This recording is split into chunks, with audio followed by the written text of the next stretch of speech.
Ladies and gentlemen, it's always my pleasure to present Port of Rotterdam to you. Before I start, I would like to clarify something about the words Port of Rotterdam, because Port of Rotterdam is referring to the organization I work for, which is the manager, landlord of the port and also the Port Authority. So we make sure that there's safe accessibility of the port by means of waterway navigation, but also the connections to the road and rail network in the Netherlands. And we provide land to our customers. So basically what we do is we collect land fees, land lease fees and port use. Port of Rotterdam is also referring to the port and industrial complex, which hosts some 3,000 customers. Mainly international state-of-the-art companies like container terminal operators, industries, and 30,000 vessels per year. So it's also always a little bit confusing if I use the word Port of Rotterdam if I'm referring to the organization that I work for or the port and industrial complex, but we'll try to be as clear as possible in that regard. What I would like to share with you is the major trends and developments as we face them today, energy transition and digitization. We consider these trends and developments to be disruptive, meaning that we would need entirely new business models, new partnerships, because the fact is that disruptive trends trend to disrupt the existing structures and existing business models. And by doing that, I would like to start by introducing the port to you. And what I would like to share with you is what are, as far as I'm concerned, the main topics or the main subjects that critical factors for success that made the Port of Rotterdam as big as it is today. And of course, it is because of the strategic location of the Port of Rotterdam. We are connecting international global markets to some 450 million customers in Europe. On average, quite wealthy customers, so it's a huge consumer market, but it is also a huge industrial market that we serve from the Port of Rotterdam. So it's a strategic location.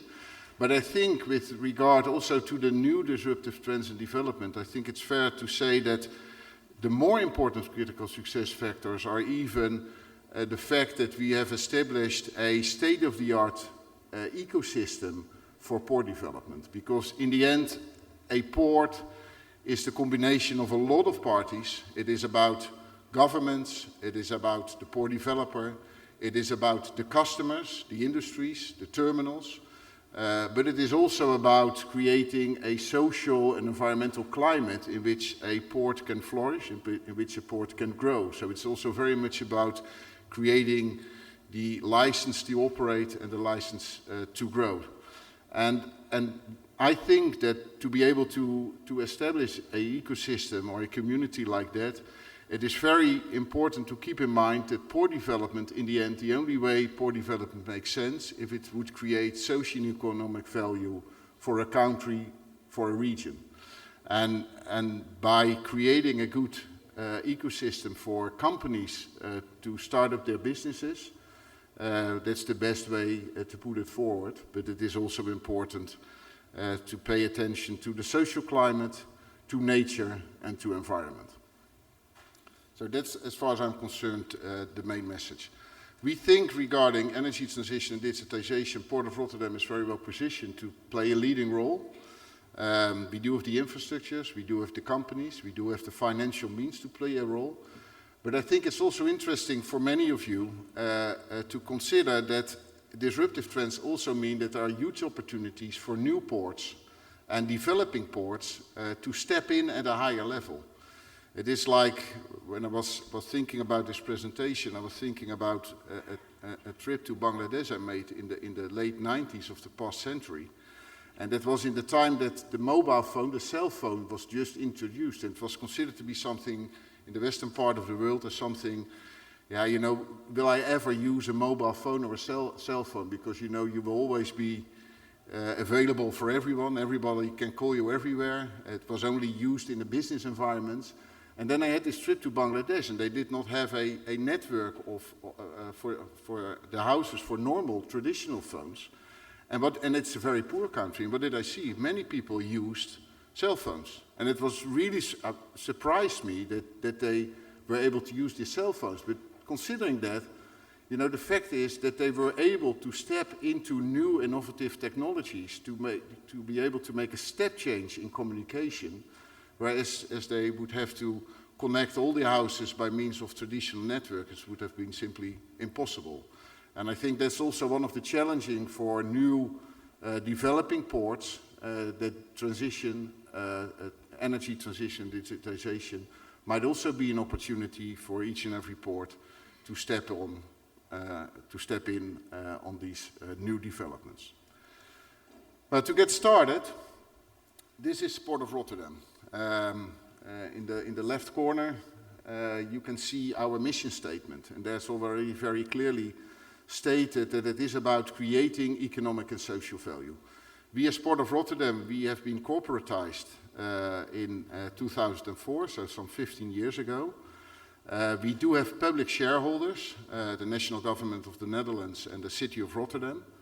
So we do serve public objectives, but we do that in a private manner. That's always how I explain it. So every euro that is invested in the Port of Rotterdam, the full exploitation of the port, it is private, so there's no tax money involved. But of course that has an history, because the port has grown at the last centuries, I should say, by a very strong cooperation between the government, the business community, and the environment of the port. And I think that's very important to mention, because again, I think that only if social and economic value is created, if there's a good balance between economic interest, the interest of nature, the interest of environment, and the interest of the people in a region or a country, that is the basis for port development, and only in that case port development makes sense, and you will be able to realize sustainable growth.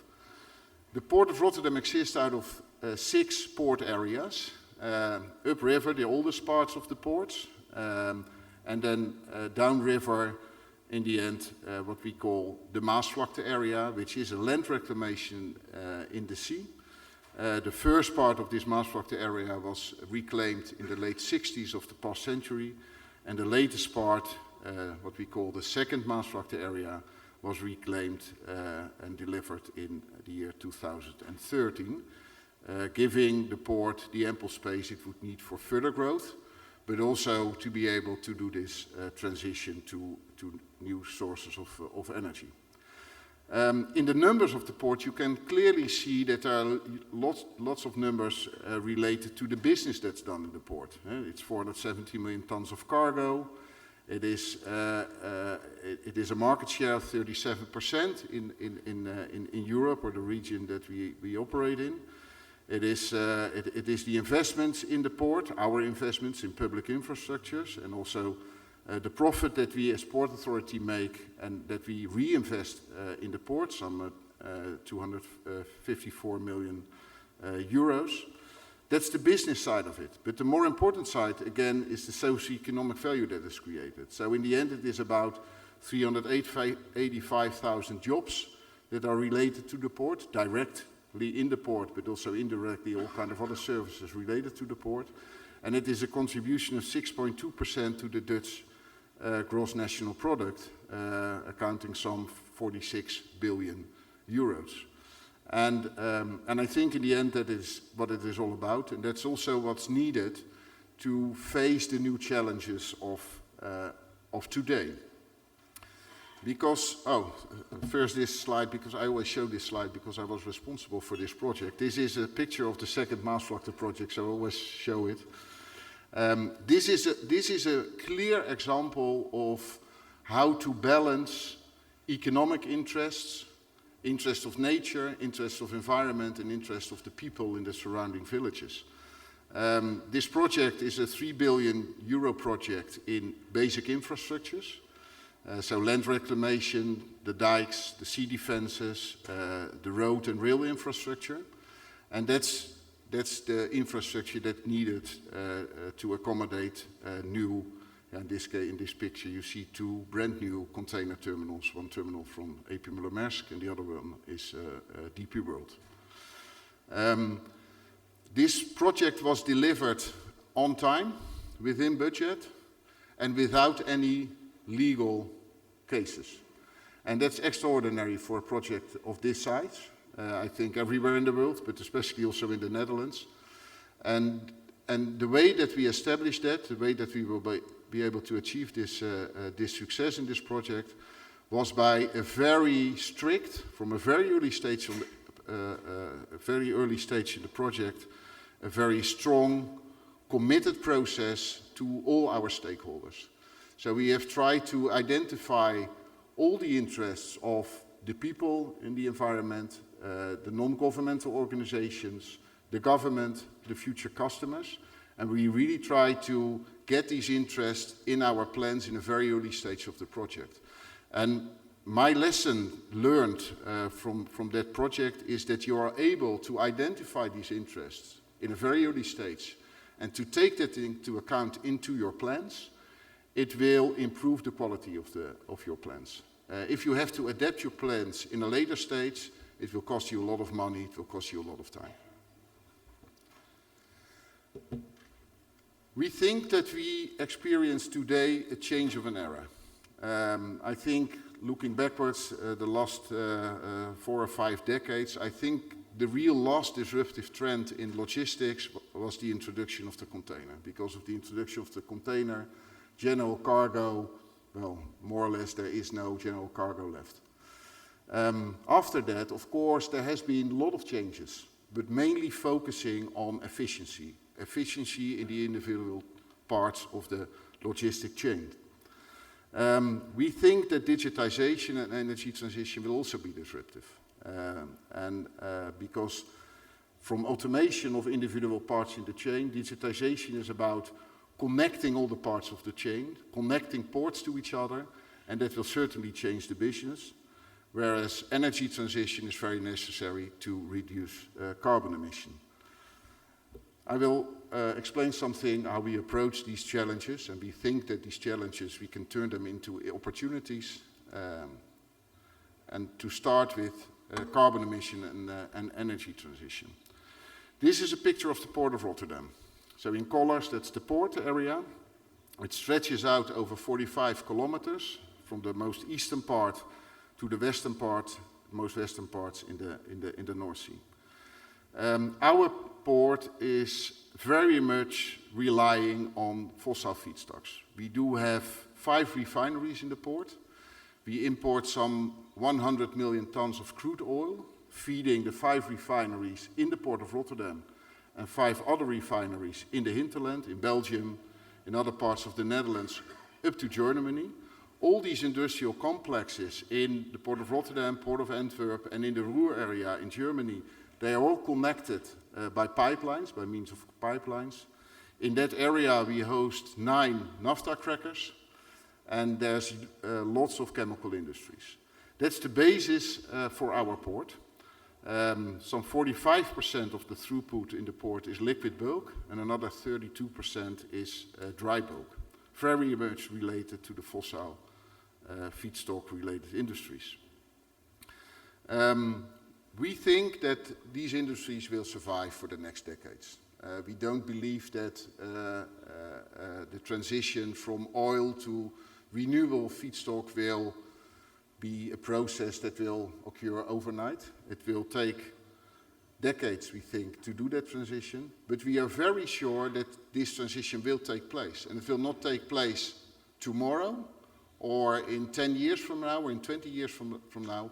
It is already taking place today. So we all have to prepare ourselves for that, and we have to try to turn this challenge into an opportunity. We defined a 3-step approach for that. Both trying to make the existing industries more efficient, and at the same time embracing the new innovative technologies. And as we see it, and these 3 steps will take place in parallel. First step is enhancing efficiency in existing infrastructure. We got a program I'll show you later. Second step is the transition to new energy systems. And the third step is the transition to circular economy. And looking at the project that we undertake today, this is an overview of our projects. Projects related to the first step, enhancing efficiency. Then you must think of reuses of heat in the port, but also trying to capture carbon and to store it, carbon capture and storage projects, these kind of projects. The second step, new energy systems, is very much related to providing the industry the space to build the largest windmills, for example. So the largest windmill worldwide, I think, is built in the port of Rotterdam. And I think it's some 15 megawatt windmill. It is up to 150 meter heights or something like that. In the Netherlands, but also elsewhere, there are huge projects related to offshore windmill parks. But these kind of steps, but also blue or green hydrogen production, we consider that to be part of the second step. The third step is, for example, waste to chemical projects and projects related to circular economy. It's a huge program. We also experience that not every project is a success, because all these projects require new types of partnerships and new types of business models. So we are learning there, but also the industry is learning there. And I think that it is very important in this energy transition program also to connect to other ecosystems. I think this challenge is not a challenge for the Port of Rotterdam. It's a global challenge, and I think all ports would need each other to be able to accomplish and be successful in this energy transition. The second disruptive trend is related to logistics. It's about digitization. Looking at the industry today, there's a lot of inefficiencies in the system. Some 30% of the shipments are delayed. In every transition, for example, if a vessel has to enter a port and leave the port again, in the turnaround in that cycle, there are some 28 parties involved.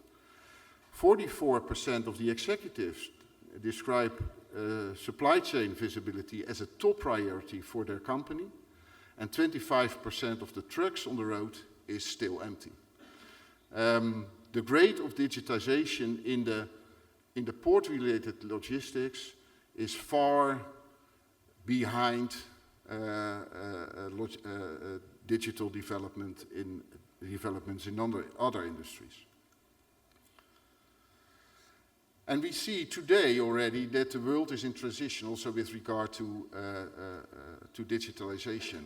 New partnerships arise.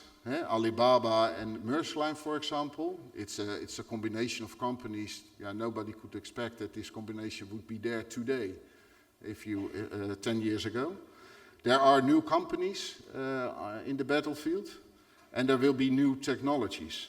And this is all happening today. And as we look at it, in the end, it is not about automation of the individual chains. Of course, that's also important. But all chains in all parts of the chain will be connected to each other, and ports will be connected with each other. So it's a transition to what we call a connected port. And this is how we think it will occur, and also what we are doing on that. So first step, step 0, well, that's already far behind. It's no automation. The first step is individual automation. It is already some 30 years ago that I worked for ECT, which is still the major container terminal operator. It's Hutchinson today in Rotterdam. And I was involved in the first automated container terminal. And I remember very well that it was a major challenge for the company. It was a huge step forward. I thought it was disruptive. It was for sure disruptive for the company. But I think, looking back, it was not disruptive for the industry. But because in the end it was making the existing terminal more efficient, doing more with less people and more reliable.